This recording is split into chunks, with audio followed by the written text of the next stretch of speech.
હું એક બહુ જ સરસ મજાની જગ્યા પર આવી ગયો છું. એ છે ધરોઈ ઇકો ટુરિઝમ પ્લેસ છે. આ બહુ જ મસ્ત જગ્યા. આ ધરોઈ ડેમ છે અને આ ડેમ પર ઘણા લોકો અહીંયા જોવા આવે છે, વ્યૂ એન્જોય કરવા છે.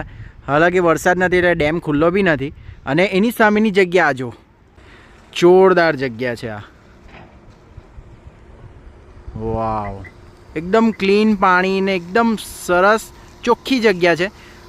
હમણાં કામ ચાલુ છે, આ જો બધું ડેવલપિંગનું કામ ચાલુ છે એટલે થોડો ટાઈમ જશે આ ડેવલપિંગ થતાં, પણ જગ્યા બહુ જ મસ્ત છે.